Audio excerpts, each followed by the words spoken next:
السلام علیکم۔ گولڑہ شریف پاکستان کے دارالحکومت اسلام آباد کے قریب واقع ایک معروف روحانی اور صوفی مرکز ہے۔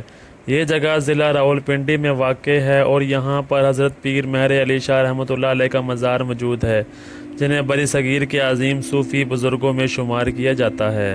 گولڑہ شریف کا علاقہ تاریخی طور پر مغلیہ دور سے آباد ہے، مگر اس کی اصل شہرت 19ویں صدی کے آخر میں اس وقت ہوئی جب حضرت پیر مہر علی شاہ نے یہاں اپنا روحانی مرکز قائم کیا۔ حضرت پیر مہر علی شاہ رحمۃ اللہ علیہ کو علم، روحانیت اور عشق رسول صلی اللہ علیہ وآلہ وسلم میں اعلیٰ مقام حاصل تھا۔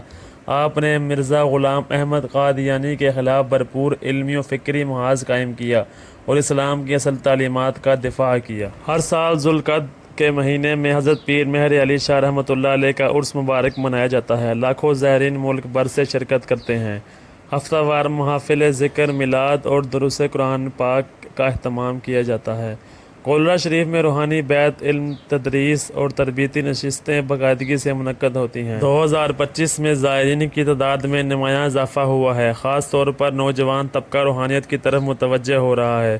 موجودہ دور کے مطابق گولڑہ شریف کی محافل اب یوٹیوب اور سوشل میڈیا پر بھی براہ راست نشر کی جاتی ہیں۔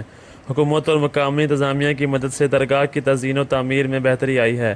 خواتین زائرین کے لیے علیحدہ جگہوں کا انتظام کیا گیا ہے۔ پیر مہر علی شاہ صاحب رحمۃ اللہ علیہ کے بعد اگر بات کی جائے تو ان کے پرپوتے حضرت پیر سید نصیر الدین نصیر رحمۃ اللہ علیہ گولڑہ شریف کے ایک عظیم صوفی، عالم، شاعر، مفسر قرآن، محقق اور مبلغ دین تھے۔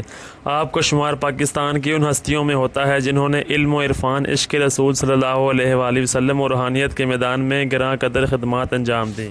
اس وقت حضرت پیر سید نصیر الدین رحمۃ اللہ علیہ کے صاحبزادے سید شمس الدین گیلانی گولڑہ شریف کے گدی نشین ہیں۔ دین اسلام، تصوف اور سیرت النبی پر ان کے بیانات علمی اور روحانی گہرائی رکھتے ہیں۔ وہ سادگی، متانت اور روحانیت کے ساتھ گدی سنبھالے ہوئے ہیں۔ نوجوان نسل کو دین سے جوڑنے کی کوششوں میں مصروف ہیں۔